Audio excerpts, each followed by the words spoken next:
Welcome to இது நம்ம வீட்டு சமையல். ஹலோ ஃப்ரெண்ட்ஸ், இன்றைக்கி நாம் பார்க்க போகிறது முட்டைக்கோஸை வச்சு 65 தாங்க. அது எப்படி செய்யலாங்கிறத பார்க்கலாம். அதுக்கு முன்னாடி நம்ம சேனலை சப்ஸ்கிரைப் பண்ணலன்னா சப்ஸ்கிரைப் பண்ணிட்டு வாங்க வீடியோக்குள்ளே. நான் 1/4 கிலோ முட்டைக்கோஸ் சின்ன சின்னதாக நறுக்கி கழுவி வச்சுருக்கேங்க.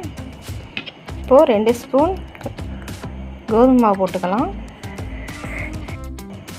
2 ஸ்பூன் கார்ன்ஃப்ளவர் மாவு, 2 ஸ்பூன் ரவா,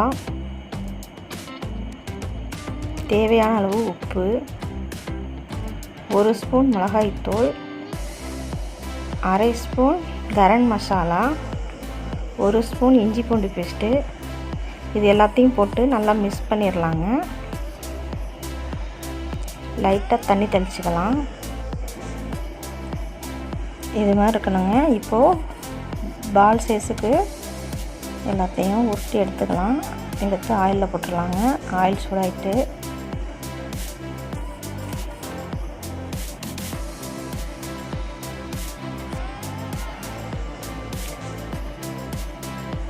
நல்லா மெரூன் ஷேப்பில் வந்துட்டு இப்போது லைட்டாக திருப்பி விட்டுக்கலாம்.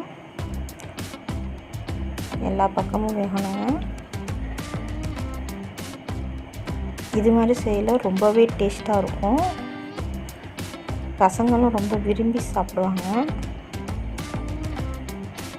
இப்போது ரெடி ஆயிடுச்சு. பிளேட்டில் எடுத்துக்கலாம்.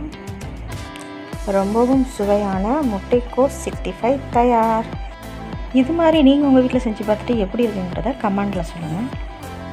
லைக் பண்ணுங்கள், ஷேர் பண்ணுங்கள், சப்ஸ்கிரைப் பண்ணுங்கள், மறக்காம பெல் ஐகான் கிளிக் பண்ணுங்கள். நம்ம சமையல்